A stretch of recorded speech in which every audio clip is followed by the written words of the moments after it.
My name is Joanna, 23 years old, from Pennsylvania.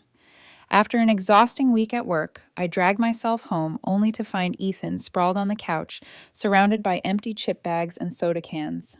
He looked up lazily. "Hey, sis, my room needs cleaning and I have laundry." When I refused, Mom slapped me hard across the face.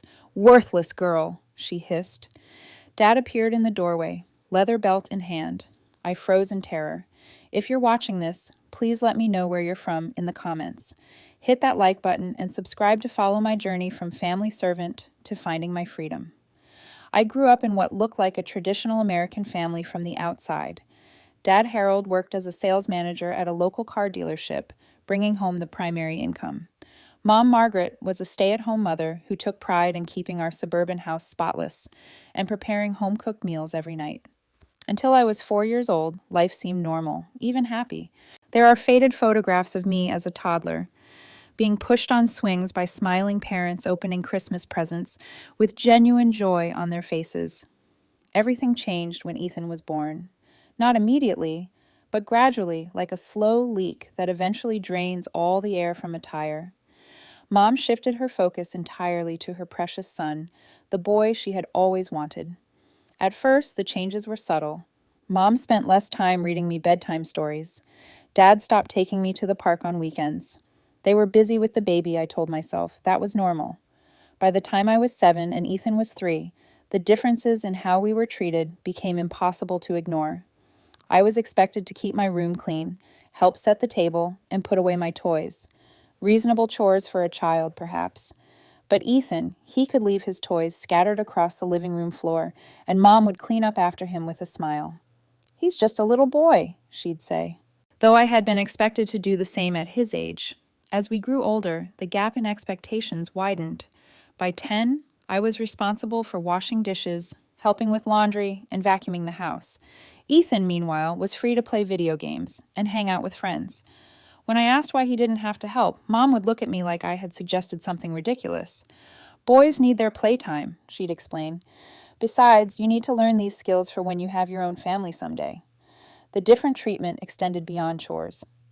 On my 12th birthday, Mom made a basic chocolate cake and invited 2 friends from school for a small celebration. 2 months later, for Ethan's 8th birthday, they rented out a laser tag arena, invited his entire class, and ordered a custom 3-tier cake shaped like a spaceship. I remember standing in the corner watching Ethan open present after present, feeling invisible. "That's different," Dad would say whenever I tried to point out the unfairness. "Ethan is our only son. We want him to have opportunities I never had growing up." High school brought new challenges. While I excelled academically, earning straight A's and joining the debate team, my achievements were acknowledged with brief nods.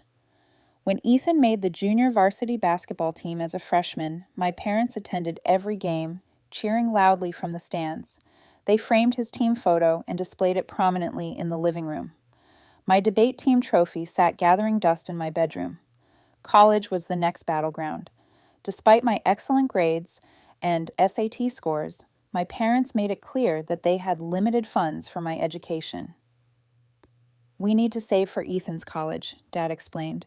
While reviewing financial aid forms with me, boys need good degrees to support their families. You'll probably just get married anyway. I managed to secure a partial scholarship to a state university 2 hours from home. For 4 years, I juggled classes with part-time jobs at the campus bookstore and a local coffee shop. I still graduated with $20,000 in student loan debt. Meanwhile, my parents started a college fund for Ethan the day he was born. After graduation with an accounting degree in hand, I moved back home temporarily. The plan was to save money for 6 months before getting my own place. The cost of rent in our area was prohibitive on an entry-level salary, especially with student loans to pay off. I found a job at a local financial services firm working 9 to 5, sometimes later, during tax season. During this time, I formed a close friendship with Jessica, a coworker who quickly became my confidant. Unlike my family, Jessica actually listened when I spoke. She noticed when I was quiet or seemed down.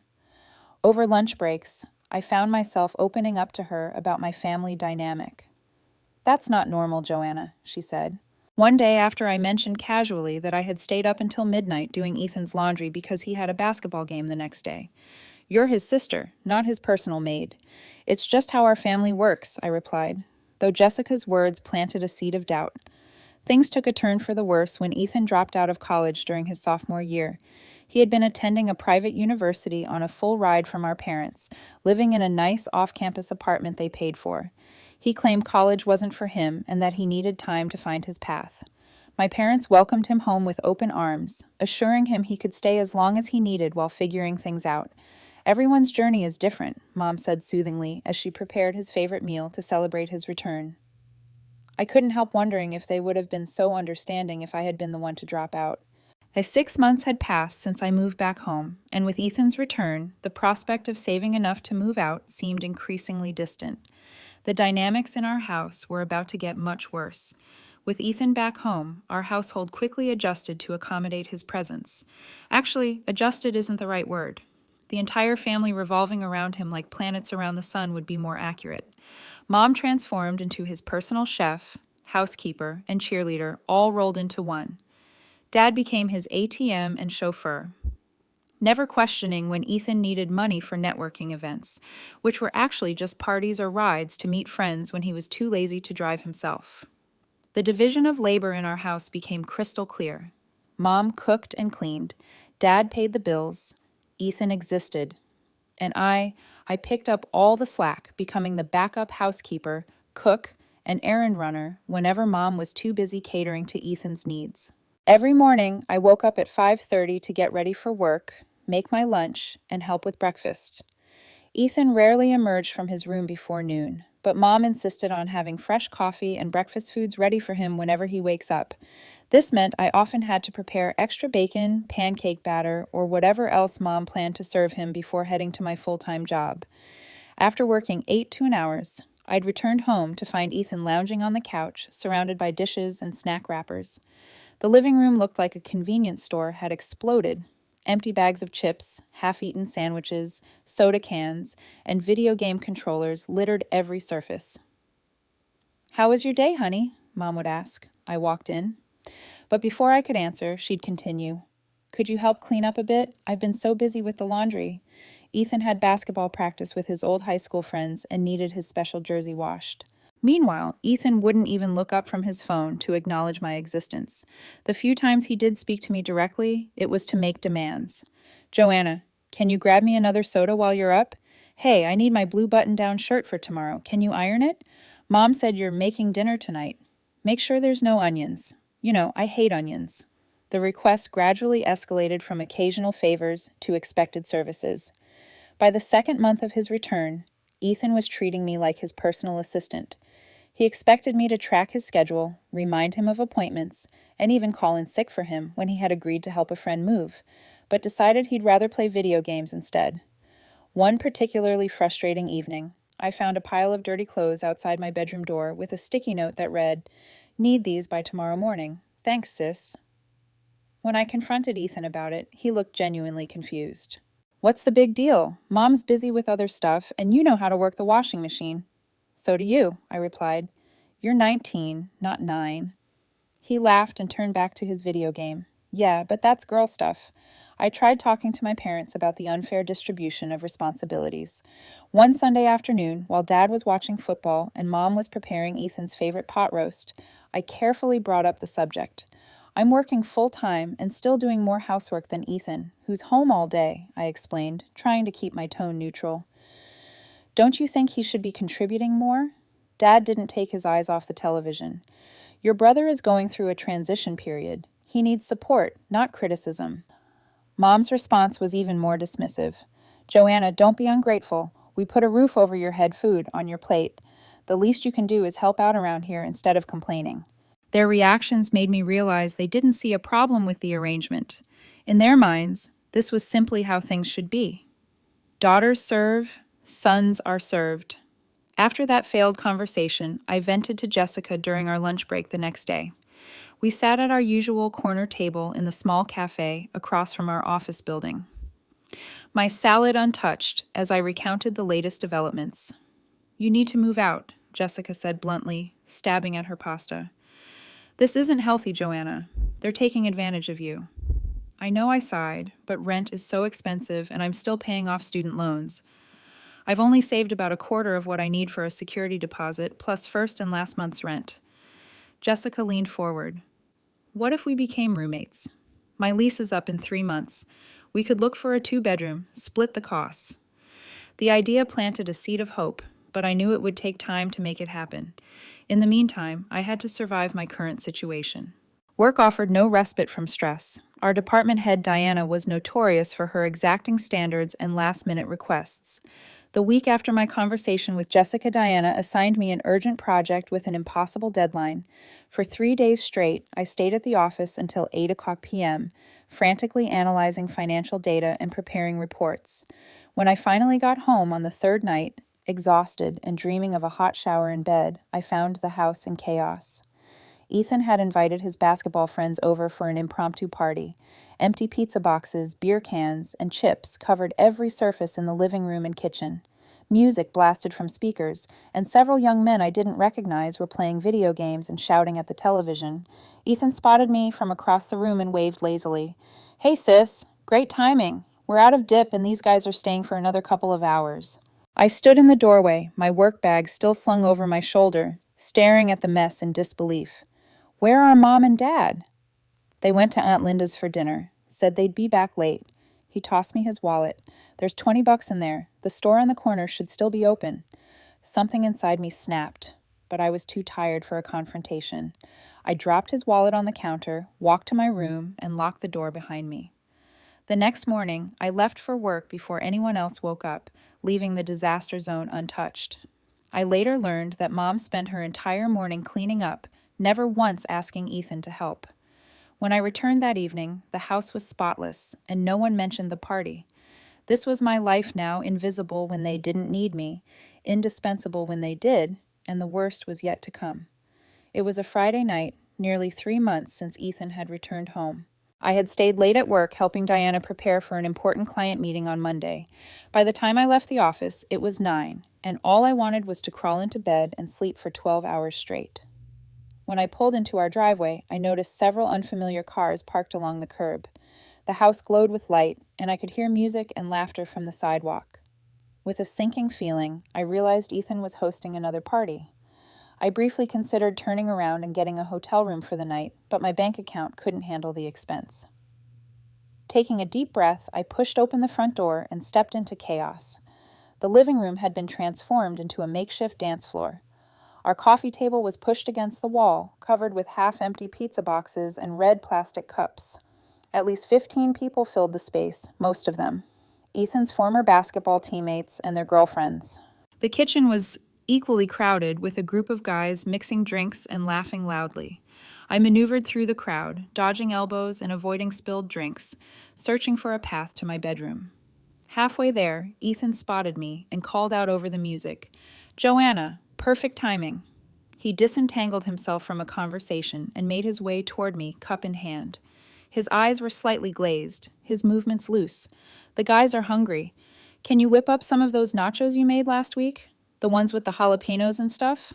I stared at him in disbelief. "Are you serious right now? I just worked a 12-hour day. I'm exhausted." Ethan's smile faltered. "Come on, it'll take you like 20 minutes tops. The guys loved them last time." "No, Ethan, I'm going to bed. You want nachos? Make them yourself."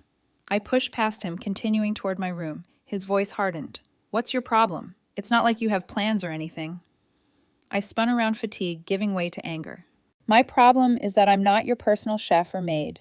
I'm your sister, and I've had a long day at my actual job.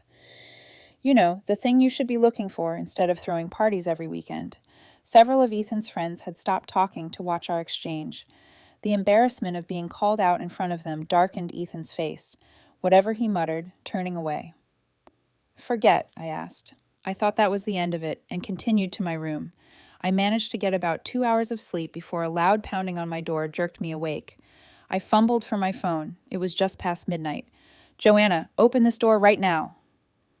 My father's voice boomed through the wood, followed by more pounding. Heart racing, I stumbled to the door and opened it to find both my parents standing in the hallway. Dad's face was flushed with anger, and Mom stood behind him, arms crossed tightly over her chest. What's going on? I asked, blinking against the hallway light. Your brother told us what happened, Dad said, his voice tight with controlled rage. How dare you embarrass him in front of his friends?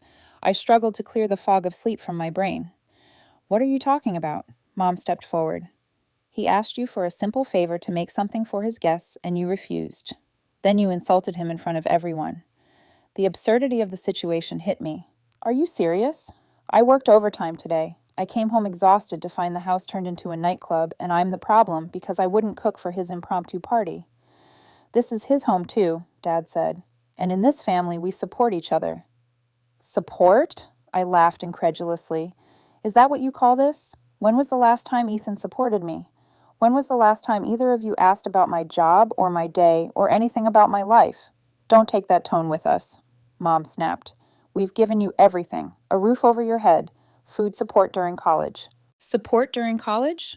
I worked 2 jobs and still graduated with debt while you paid Ethan's full tuition and rent for an apartment he barely used before dropping out. Mom's face contorted with anger. He's going through a difficult time. He needs our understanding, not criticism from his ungrateful sister. And what about me? My voice cracked.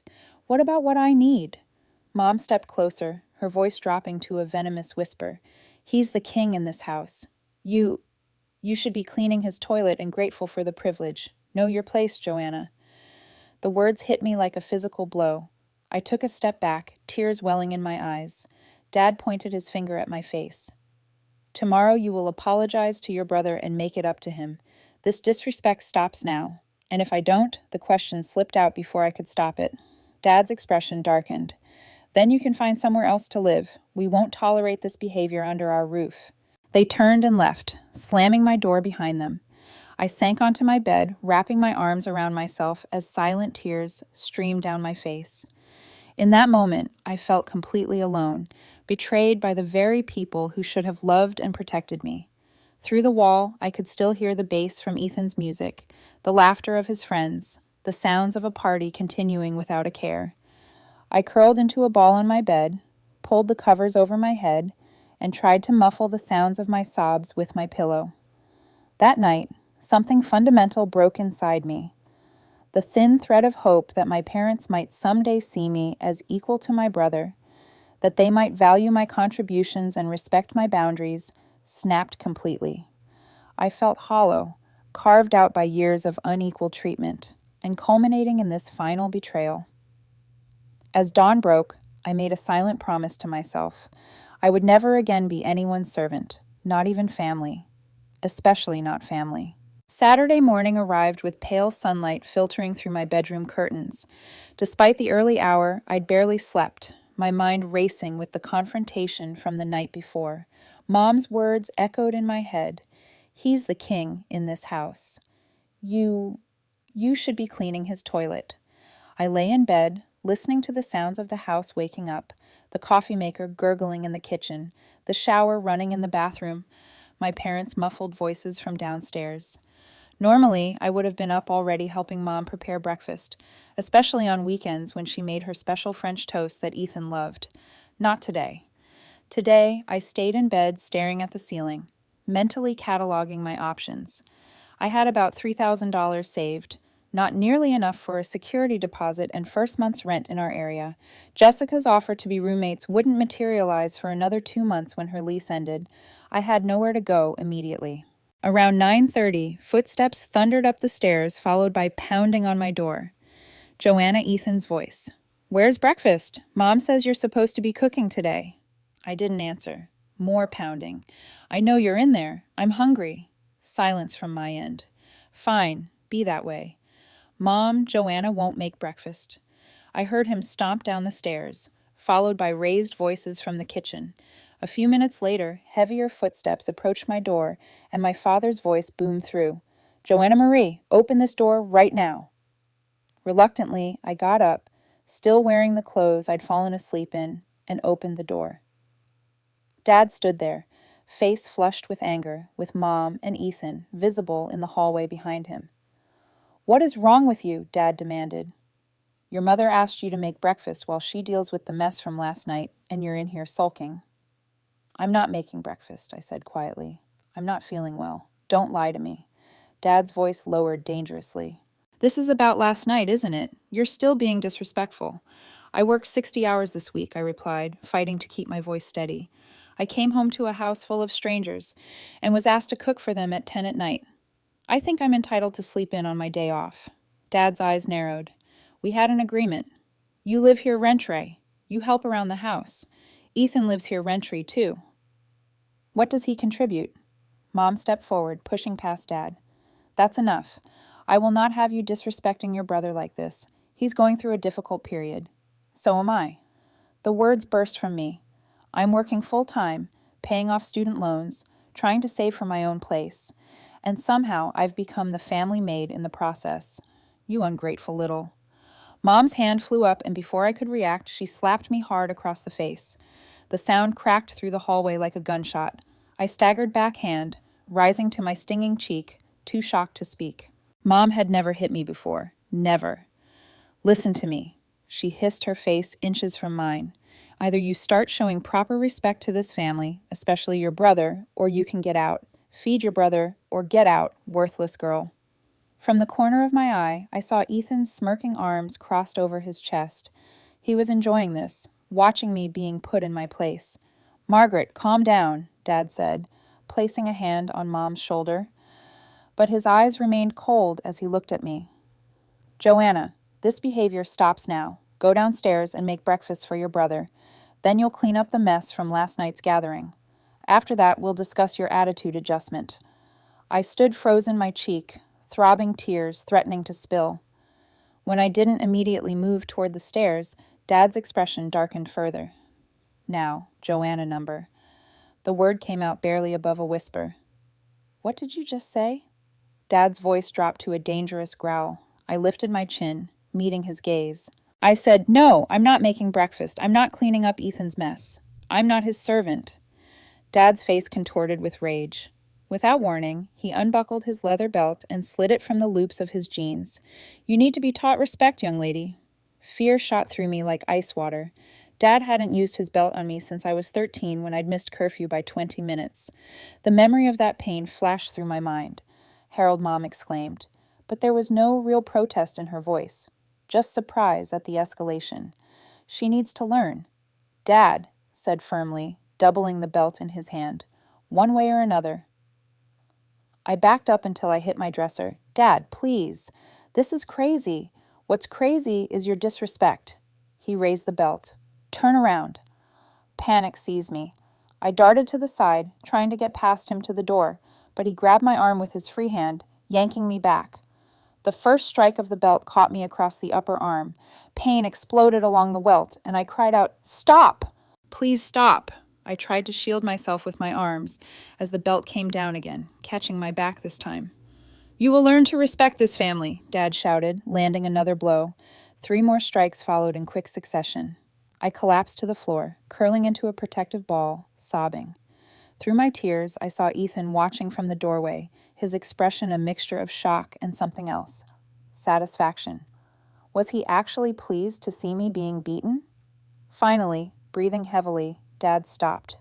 He threaded his belt back through his jeans loops while I remained huddled on the floor. When you're ready to apologize and fulfill your responsibilities, you can come downstairs. Not before they left, closing the door behind them. I stayed on the floor for what felt like hours, my body throbbing from the welts, my mind numb with shock and betrayal. Eventually, I crawled to my bed and pulled out my phone with trembling hands. Through tears, I texted Jessica, Can I come over emergency? Her response was immediate. Of course, what's wrong? I couldn't bring myself to type out what had happened. Tell you when I get there. Leaving now. I packed a small bag with essentials, moving carefully to avoid aggravating my injuries. As I slipped out the back door, I heard my family in the kitchen, the clatter of dishes, and the sound of Ethan laughing as if nothing had happened, as if they hadn't just shattered my world completely. Walking to my car, parked on the street each step, a reminder of the physical pain inflicted by my father and the emotional wounds cut by my entire family. I made a decision. I would never allow myself to be treated this way again. Not by anyone, and especially not by those who claimed to love me. Jessica lived in a small 1-bedroom apartment about 20 minutes from my parents' house. When she opened the door, her expression shifted from concern to horror as she took in my tear-stained face and the way I winced when she hugged me. "My God, Joanna, what happened?" she asked, guiding me to her couch. Through broken sobs, I recounted everything. The party, the confrontation, my parents' reaction, and finally the beating. Jessica listened without interrupting her face, growing progressively paler. "We need to call the police," she said when I finished. "This is assault. Your dad should be arrested." I shook my head. "I can't. They're still my parents. I just need to get out of there permanently. Then stay here." My couch pulls out. "You can stay as long as you need. Are you sure I don't want to impose?" "Impose? Joanna? We're talking about your safety here." Jessica squeezed my hand. "But we need a long-term plan. You can't live on my couch forever, and you shouldn't have to." Over the next few hours, we formulated a strategy. I would stay with Jessica for 2 weeks, maximum enough time to find a small studio apartment I could afford on my own. We scoured rental listings online, bookmarking potential options. Most were tiny studios in less desirable neighborhoods, but they represented freedom, and that was priceless. "What about your stuff at your parents' house?" Jessica asked. "I'll have to go back when they're not home," I said. "Get the important things at least. I'll come with you. Safety and numbers." That Monday, I arrived at work early to speak with Diana, my supervisor. Despite her demanding nature, she had always been fair. I wasn't sure how much to reveal, but I knew I needed more income if I was going to survive on my own. I knocked on her office door at 7:30, a full hour before most employees arrived. "Come in," she called, looking up from her computer with surprise. "Joanna, you're here early." "I wanted to talk to you about taking on additional responsibilities," I said, taking a seat across from her desk. "I know tax season is coming up, and there's always overflow work. I'm willing to handle extra clients if the opportunity is available." Diana studied me thoughtfully. "This is about money, isn't it?" I hesitated, then nodded. "I'm moving into my own place sooner than planned. It's going to stretch my budget thin." She leaned back in her chair. "Is everything okay? You've seemed distracted lately." Something in her tone, a genuine concern I rarely heard from my own family, broke through my composure. To my horror, tears welled in my eyes. "I'm sorry," I said quickly, wiping them away. "Personal issues. It won't affect my work." Diana pushed a box of tissues toward me. "Joanna, I've been in this business for 25 years. I've seen plenty of employees go through personal crisis. Whatever's happening, you can tell me. It stays in this room." Perhaps it was the kindness from an unexpected source, or maybe I was simply tired of carrying the burden alone. But I found myself telling Diana an abbreviated version of my situation. I kept it professional, focusing on the need to move out quickly rather than the details of the abuse. But I said enough. Diana's expression remained neutral, but her eyes hardened as I spoke. When I finished, she was quiet for a moment. "First, let me be clear that what you've described is unacceptable," she said finally. "No one deserves to be treated that way, especially by family." She tapped her pen against her desk, thinking, "As for work, yes, we can arrange additional clients for you. Lawrence in bookkeeping is also looking for weekend help with some of our small business accounts. Between the two, you could add another 15 to 20 hours weekly if you want." Relief washed over me. "Thank you, Diana. Don't thank me yet. That's a lot of hours on top of your regular workload. It won't be easy." "I can handle it," I assured her. "I need this." She nodded. "I'll email Lawrence today. And Joanna, if you need time off to deal with your situation or if things escalate, tell me. Your safety comes first." For the next 2 weeks, I threw myself into work. I arrived at 7 a.m. and often didn't leave until 8 at night. Weekends were spent at the office with Lawrence logging small business expenses and preparing preliminary tax documents. The exhaustion was overwhelming, but every dollar earned brought me closer to freedom. Jessica helped me apartment hunt in the evenings. We visited 7 different places before finding one that balanced affordability with basic safety. It was a studio apartment in an older building with just enough room for a bed, small table, and minimal furniture. The bathroom was tiny, the kitchen barely large enough for one person to stand in, but it was clean, had secure locks, and most importantly, it would be mine. The landlord, an elderly man named Mr. Pfizer, required first and last month's rent, plus a security deposit.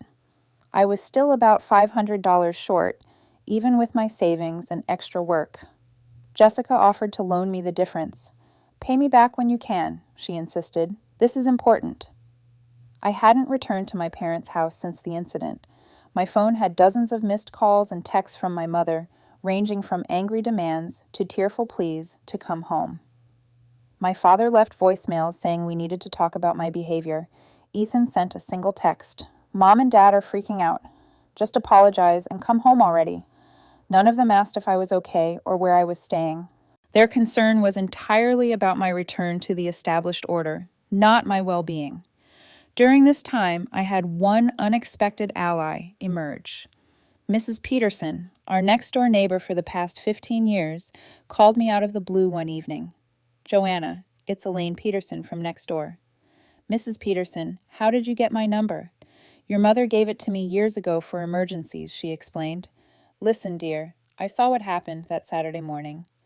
My kitchen window faces your driveway. I saw you leave with a bag looking upset. There was shouting before that." She paused. "I've been worried." A lump formed in my throat. Mrs. Peterson had always been kind to me, occasionally bringing over cookies or complimenting my gardens when I tended the flower beds. "I'm okay," I said. "Staying with a friend." "Good. That's good." Another pause. "Joanna, I don't want to overstep, but I've watched that family of yours for years. The way they treat you compared to your brother, it isn't right." Tears pricked my eyes. Having an outside observer validate what I'd felt for so long was surprisingly powerful. "Thank you for saying that," I whispered. "Do you need anything?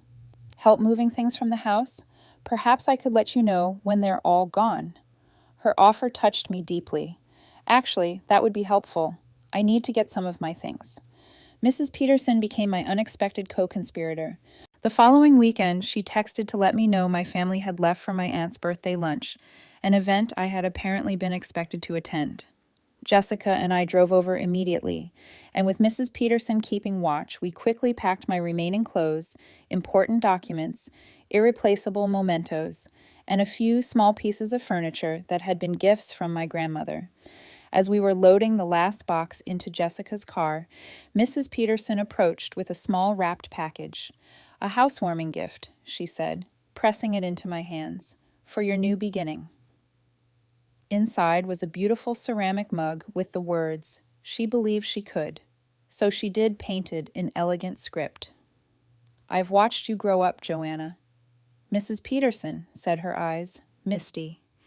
"You've always been strong, even when they couldn't see it. Now it's time to be strong for yourself." With my belongings secured and my new apartment lease signed, there was one final step in my plan. I needed to face my family directly before leaving for good. Not for their sake, but for mine. I needed closure, a clean break that would allow me to move forward without the weight of unspoken words. I decided to confront them during Sunday dinner when I knew everyone would be home. Jessica thought I was crazy. "Why put yourself through that?" she asked. "You don't owe them an explanation." "I'm not doing it for them," I replied. "I'm doing it for me. I need to say these things out loud to their faces, otherwise they'll keep their power over me."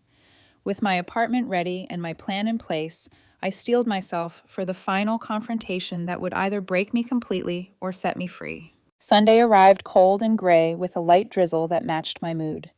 I had chosen 6:15 p.m., deliberately knowing that was when my family would be sitting down to the traditional Sunday roast. My stomach churned with anxiety as I parked in front of the house. I had grown up in the place that should have represented safety, but had become a prison instead. Jessica had insisted on driving me and waiting outside. "If you're not out in 30 minutes, I'm coming in," she had said firmly, "and I'm calling the police if I hear anything that sounds like trouble." I took a deep breath, gathered my courage, and used my key to enter, for what I knew would be the last time.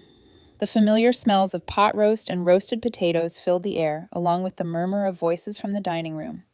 I followed the sounds, my heart pounding against my ribs. The conversation stopped abruptly when I appeared in the doorway. 3 pairs of eyes turned to me, registering various degrees of shock and, in my father's case, immediate anger. Joanna, my mother, recovered first, her tone, a mixture of relief and weariness. "You finally come to your senses. We've been so worried. Where have you been?" My father demanded, his fork clattering against his plate. 2 weeks without a word. Your mother has been beside herself." Ethan just stared. A piece of bread halfway to his mouth, clearly uncomfortable with my unexpected appearance. "I'm not staying," I said, my voice steadier than I expected. "I came to tell you that I'm moving out permanently." The announcement landed like a bomb at the dinner table. My mother's face crumpled in confusion while my father's darkened with rage. "What are you talking about?" he growled. "Sit down. We'll discuss this after dinner." "There's nothing to discuss," I replied. "I've signed a lease, I've moved my things. This isn't a negotiation." My mother stood up her chair, scraping against the hardwood floor. "Joanna, don't be ridiculous. You can't afford to live on your own. You're being impulsive because of our little disagreement." "Little disagreement," I repeated incredulously. "Dad beat me with a belt. You called me worthless. That's not a disagreement, Mom. That's abuse." The word hung in the air between us. Abuse. Finally naming it aloud sent a shiver down my spine. "Don't be dramatic," my father scoffed, though I noticed he wouldn't meet my eyes. "I disciplined you for disrespect the way my father disciplined me. That's not abuse. I'm 23 years old, Dad. An adult. You don't discipline adults. You assaulted me." "How dare you?" he thundered, rising from his chair. "After everything we've done for you, what exactly have you done for me?" I asked, surprising myself with how calm I remained in the face of his anger. "You made me pay for my own education while covering all of Ethan's expenses. You turned me into his personal maid. You never once recognized my achievements or supported my goals." "That's not true," my mother protested weakly. "We've always supported you." "Really? When was the last time you asked about my job or my friends or anything about my life that wasn't related to how I could serve this family?" Silence. My mother looked away, unable to provide an example. Ethan finally spoke up, his tone dismissive. "You're overreacting as usual, so you had to do a few chores. Big deal." "A few chores?" I laughed bitterly. "Ethan, I worked full-time and still cooked, cleaned, and did your laundry while you sat around playing video games. That's not normal. That's not how siblings should treat each other." "Oh, come on." He rolled his eyes. "It's not my fault you chose to do those things. I didn't choose. I was expected to, demanded to, and beaten when I refused." I turned to my parents. "You created this dynamic. You taught him that he deserves to be served, and you taught me that my only value is in serving others." My father's face had turned an alarming shade of red. "That's enough. I won't stand here and listen to these accusations in my own home." "You don't have to," I replied. "I'm leaving. I just wanted you to know why." I took a deep breath. And to show you this, I pulled up the sleeve of my sweater, revealing the fading bruises and welts from my father's belt. They had turned a sickly yellow-green color, still clearly visible against my skin. My mother gasped, her hand flying to her mouth. Ethan looked away uncomfortably. My father's expression flickered between anger and something that might have been shame, quickly buried. "If you ever touch me again," I said, looking directly at my father, "I will go straight to the police with photographs of these bruises and file assault charges." "Do you understand me? Are you threatening me?" he demanded. But I could hear the uncertainty in his voice. "I'm setting boundaries." I corrected him, something I should have done years ago. I turned to leave, but my mother rushed forward, grabbing my arm. "Joanna, please. We're your family. We love you." I gently removed her hand. "If this is love, Mom, then I'm better off without it." "You'll come crawling back," Ethan called after me, his voice tight with anger. "You can't make it on your own." I paused at the doorway and looked back at him. "I've been making it on my own for years, Ethan. The only difference now is that I won't be carrying you too." With those final words, I walked out, closing the door firmly behind me. Jessica was waiting in her car, engine running. One look at my face told her everything she needed to know. "You okay?" she asked as I climbed in. I took a deep breath, feeling a weight lift from my shoulders. "I will be." We drove to my new apartment in comfortable silence. The space was tiny, sparsely furnished, with a mix of secondhand items and a few pieces from my childhood room. But it was mine, a space where no one could demand my service or question my worth. As Jessica helped me unpack the last few boxes, she paused, holding a framed photo of my family from years ago before Ethan was born. My parents and I at the beach, all smiling into the camera. "Do you want to keep this?" she asked hesitantly. I considered it for a moment, then nodded. Yes, to remember that they weren't always this way, and to remind myself never to become like them. That night, after Jessica left, I sat alone in my new home, feeling a complex mixture of grief, relief, and uncertainty about the future. But beneath it all was something I hadn't felt in years: peace. The peace of knowing I had finally stood up for myself, had refused to accept treatment that diminished my humanity. I was free, terrifyingly, wonderfully free. The first month in my studio apartment was a brutal adjustment. After growing up in a spacious suburban home, the confines of 300 square feet felt simultaneously liberating and claustrophobic. Everything was within arm's reach, which was convenient, but also a constant reminder of how small my world had become. Financial stress kept me awake most nights. Between rent, utilities, student loan payments, and basic necessities, my bank account dwindled rapidly despite the extra hours I was working. I survived on ramen noodles, peanut butter sandwiches, and the occasional splurge of a rotisserie chicken that I would stretch for nearly a week of meals. Loneliness crept in during quiet evenings when work couldn't distract me. Despite everything, I found myself missing the familiar sounds of my family home: the creak of the stairs, the hum of the refrigerator, even the muffled arguments between my parents that had been the soundtrack of my childhood. I missed my mother's cooking and the garden I had tended in the backyard. Sometimes, in moments of weakness, I questioned my decision to leave. Jessica visited, often bringing takeout food or bottles of cheap wine, helping me adjust to independent living. "It gets easier," she promised during one of our impromptu dinner parties on my floor. No table yet to speak of. The first few months are the hardest. Work became my sanctuary. I threw myself into projects with a dedication that caught the attention of both Diana and Lawrence. 2 months into my self-imposed exile, Diana called me into her office. "Your performance has been exceptional," she said without preamble, "particularly considering the hours you're putting in and the personal challenges you've been facing." "Thank you," I replied, unsure where the conversation was heading. "We're creating a new senior accountant position, more responsibility, more client interaction." She slid a folder across her desk, "and significantly better compensation. I'd like you to consider applying." I opened the folder to find a job description with a salary nearly 40% higher than my current one. My heart raced at the possibility of financial stability, of not having to count pennies at the grocery store or work weekends just to make rent. "You think I'm qualified?" I asked, fighting to keep my voice steady. Diana's lips curved into a rare smile. "Joanna, I wouldn't have mentioned it if I didn't. You've shown remarkable resilience and dedication. Those are qualities we value as much as technical skill." I applied, interviewed, and 2 weeks later received the promotion. The salary increase transformed my financial situation overnight. I could afford to buy a small dining table, replace my secondhand mattress with a new one, even put a modest amount into savings each month.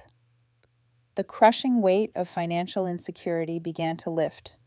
My apartment slowly transformed from a bare survival space to an actual home. I hung artwork on the walls, bought plants that thrived under my care, found colorful throw pillows that brightened the space. Every addition was a conscious choice, reflecting my tastes without consideration for anyone else's preferences or comfort. The freedom to decide something as simple as wall color without negotiation or criticism felt revolutionary. 3 months after moving out, I received my first communication from my family. Mrs. Peterson had been keeping me updated occasionally, reporting that Ethan seemed increasingly frustrated with having to handle his own responsibilities. According to her, my mother had refused to pick up the slack after my departure, telling Ethan it was time he learned to take care of himself. The text came from Ethan surprisingly.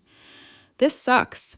Mom won't do my laundry anymore and says I need to learn because you're not coming back. Are you really not coming back?" I stared at the message for a long time before responding. "I'm not coming back, Ethan, but if you want to learn how to use the washing machine, I can teach you sometime." He didn't reply, and I didn't push. The ball was in his court. A week later, there was a knock at my door. When I opened it, Ethan stood in the hallway looking uncomfortable and slightly lost.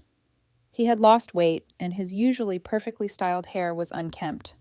"Can I come in?" he asked, eyes darting around the small space behind me. Against my better judgment, I stepped aside to let him enter.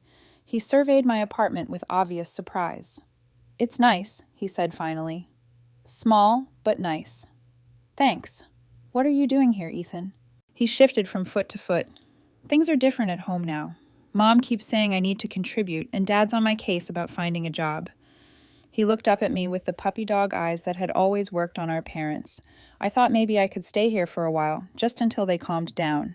I almost laughed at the audacity. "You want to stay with me after everything that happened?" "Come on, Joanna. That's all in the past. We're family."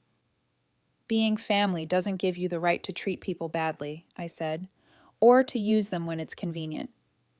His expression hardened. "So that's a no. You're really not going to help me." "I am helping you," I replied, "by not enabling behavior that will make your life harder in the long run. You need to learn how to take care of yourself, Ethan. Everyone does." "Whatever," he muttered, turning toward the door. I knew this was a waste of time. As he reached for the doorknob, I called after him. "Ethan, my offer stands. If you want to learn how to do laundry, cook basic meals, handle a budget, I'll teach you. Not because I'm your servant, but because I'm your sister, and I do care about you." He paused, hand on the door, back to me. For a moment, I thought he might take me up on the offer. Then, without another word, he left, closing the door firmly behind him. 6 months after I moved out, my phone rang with my mother's number. I hesitated before answering, heart pounding. "Hello, Joanna." My mother's voice sounded smaller than I remembered. "How are you?" "I'm well," I said cautiously. "How are you?" "We miss you," she said, ignoring my question. "Your father and I have been talking. We think it's time to put this unpleasantness behind us. Come for dinner this Sunday. We can all start fresh." I closed my eyes, gathering my thoughts. "Have you and Dad discussed what actually happened? The years of unequal treatment, the verbal abuse, Dad hitting me with a belt?" A long pause. "We may have made some mistakes," she conceded reluctantly. "But we're still your parents. We love you." "Love requires respect, Mom. Do you understand that what happened was wrong?" Another pause. "Your father was raised differently. In his generation, discipline was more physical. That's not an apology or acknowledgement, Mom. That's an excuse." "What do you want from us, Joanna? To grovel? To beg forgiveness? We're trying to make amends here." I sighed. "I don't want groveling. I want genuine understanding that how you treated me was harmful. I want real change." "Well, Ethan is doing his own laundry now," she offered, as if this was a monumental concession, "and helping with dishes sometimes." It wasn't enough, not nearly enough, but it was something, a tiny step. "I'm not ready for Sunday dinner," I said finally, "but maybe we could meet for coffee sometime. Just you and me. Neutral territory." "I suppose that would be acceptable," she replied, clearly disappointed but willing to compromise. "The cafe near your old high school, perhaps. I'll text you a time that works." After we hung up, I sat in thoughtful silence. The conversation hadn't been the full acknowledgement I wanted, but it was more than I expected. My mother had reached out, had admitted to some mistakes, had accepted my boundary about meeting on neutral ground. It was a beginning, however small. Over the following months, I constructed a new relationship with my family, built on carefully maintained boundaries and limited contact. Coffee with my mother evolved into occasional lunch. My father remained distant but civil when our paths crossed. Ethan surprised me by eventually taking me up on my offer to teach him basic life skills, though his progress was slow and reluctant.